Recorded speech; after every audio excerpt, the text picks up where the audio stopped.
সুপ্রিয় অষ্টম শ্রেণীর শিক্ষার্থী বন্ধুরা, আশা করছি ভালো আছো। শিখন বাড়ি চ্যানেলের ধারাবাহিক গণিত ক্লাসে তোমাদেরকে স্বাগতম। আজকে আমি তোমাদের অষ্টম শ্রেণীর গণিত বইয়ের 4.1-এর তিনের যে ম্যাথ আছে গুণ করো অর্থাৎ সূত্রের সাহায্যে গুণফল নির্ণয় করো, সেগুলো করব।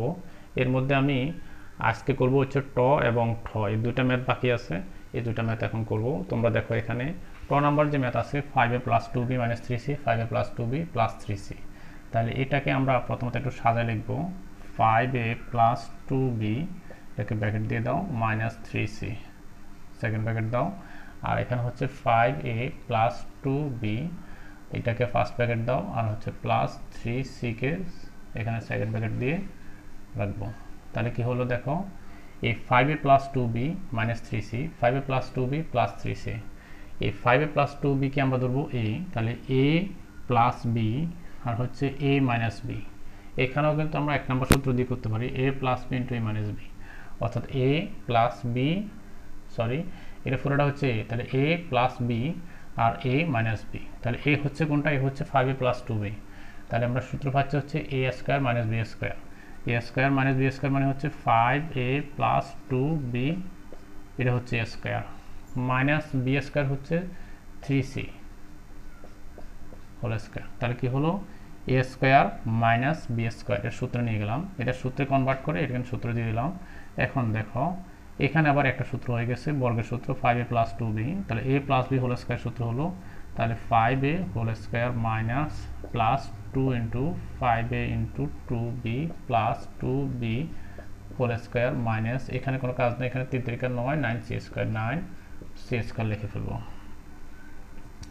এখানে দেখো একটু ক্যালকুলেশন করলে পাচ্ছি, দেখো a² + 2ab + b², ঠিক আছে। এখন দেখো 5 × 5 = 25, 25a² প্লাস এখানে দেখো 5 × 10, 10 × 20, 20ab + 4b² - 9c²। এটা হচ্ছে আনসার। কিন্তু তোমরা যদি এটা সহজে একটু সাজায় লিখবা, তাহলে 25a² প্লাস 4b² - 9c² আর 20ab প্লাস 20ab, এটা হচ্ছে ট নম্বর ম্যাথের আনসার। এখন দেখো এখানে আরেকটা ম্যাথ আছে ঠ নাম্বার, এটা হচ্ছে 3-এর সর্বশেষ ম্যাথ হচ্ছে ঠ। এখানে 12টা ম্যাথ আছে, এটা হচ্ছে সর্বশেষ math. ax + by + 5, ax + by + 3। এটাকে আমরা একটু সাজা লিখবো, আগে সূত্রে কনভার্ট করব। তাহলে কীভাবে করব? সূত্রে কনভার্ট করতে হলে ax + by, এটাকে আমরা ফার্স্ট ব্র্যাকেট দিব, আর হচ্ছে +5, এটাকে সেকেন্ড ব্র্যাকেট দিব। এখন দেখো এখানেও দেখো ax + by, এটাকে ফার্স্ট ব্র্যাকেট দিব, আর হচ্ছে +3 দিয়ে এটাকে সেকেন্ড ব্র্যাকেটে কনভার্ট করব। তাহলে দেখো এখানে হচ্ছে ax + by + 5, ax + by + 3। এখন এটা পুরোটাকে আমরা ধরবো, দেখো এটা পুরোটাকে ধরবো x, তাহলে x + a, x + b, কোথায় পাচ্ছি এটা? x + a, x + b। তাহলে এই 2 নম্বর সূত্রটা দিয়ে আমরা এটা করব, x + a, x মানে আমরা ax + by পুরোটাকে ধরবো। তাহলে সূত্র হচ্ছে x² মানে হচ্ছে ax + by হোল স্কয়ার। এরপর আছে কি প্লাস, লিখবো এখানে প্লাস a + b, তাহলে a হচ্ছে 5 আর b হচ্ছে 3, তাহলে 5 + 3 a + b, আর হচ্ছে এখানে হচ্ছে একটা x আছে, তাহলে x হচ্ছে ax + by, ax + by। এরপরে দেখো তাহলে x² plus a + b × x plus ab, ab মানে হচ্ছে এখানে a হচ্ছে 5 আর b হচ্ছে 3, তাহলে 5 × 3। দেখো এই লাইনেই সব শেষ। এখন হচ্ছে আমরা ক্যালকুলেশন করব।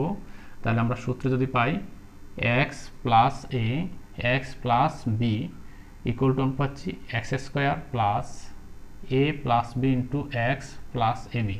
আমি কিন্তু সূত্রটা কয়েকবার ধরে বললাম এবং এটার সাথে কীভাবে ম্যাচ করলাম সেটা আমি বলে দিলাম। এখন হচ্ছে ক্যালকুলেশন করব। দেখো এখানে কিন্তু আবার একটা সূত্র হয়ে গেল, ax + by হোল স্কয়ার হয়ে গেল। এটাকে একটু যদি আমরা বর্গের সূত্রে নিয়ে নিই, তাহলে a² plus 2ab plus b²। এখানে দেখো প্লাস 5 আর 3 কত 8, তাহলে 8ax 8কে দিয়ে এটাকে যদি গুণ করি তাহলে আমরা পাচ্ছি 8ax আর হচ্ছে প্লাস 8by প্লাস 15। এখন দেখো পুরোটা ক্যালকুলেশন করবো। এখন ক্যালকুলেশনগুলো পাচ্ছি a square x square plus 2abxy, তাহলে 2abxy plus b square y square plus 8ax plus 8by plus 15। এটা হচ্ছে আনসার। এটাকে যদি আমরা আবারও সাজিয়ে লিখতে চাই তাহলে আমরা সিরিয়ালে লিখতে পারি a স্কোয়ার x স্কোয়ার, এটা লিখলাম b square y square plus b square y square. আর আছে কিছু এখানে হচ্ছে এরপরে হচ্ছে a square x square b square y square, এটা শেষ, এটাও শেষ। আর তাহলে আমরা লিখতে পারি 2abxy প্লাস 2abxy, এটাও শেষ। তার বাকি আছে হচ্ছে 8ax plus 8ax plus 8by plus 15। তাহলে এটা উত্তর লিখলেও হবে, এটা এভাবে সাজা লিখলেও হবে। এখানে হচ্ছে তাহলে 6 নম্বর ম্যাথের আনসার হচ্ছে এটা। সুপ্রিয় অষ্টম শ্রেণীর শিক্ষার্থী বন্ধুরা, আজকে আমি এই দুটো ম্যাথের মাধ্যমে 3-এর যে গুণের সূত্রের সাহায্যে গুণফল নির্ণয় করো যে ম্যাথগুলো আছে সেগুলো সলভ করলাম। তাহলে 1, 2 এবং 3 সবগুলো ম্যাথে সলভ করা হলো। আমি অষ্টম শ্রেণীর গণিত বইয়ের সবগুলো ম্যাথই সলভ করব ধারাবাহিকভাবে। তোমরা এই ম্যাথগুলো সবার আগে ক্লাসগুলো পেতে অবশ্যই চ্যানেলটি সাবস্ক্রাইব করবে, শেয়ার করবে, বন্ধুকে জানিয়ে দিবে। আশা করছি ম্যাথগুলো যদি তোমরা মনোযোগ দিয়ে দেখো তোমরা খুব সহজে ম্যাথগুলো সলভ করতে পারবে। পরবর্তী ক্লাস দেখার জন্য আমন্ত্রণ রইল। সবাই ভালো থাকবে। খোদা হাফেজ।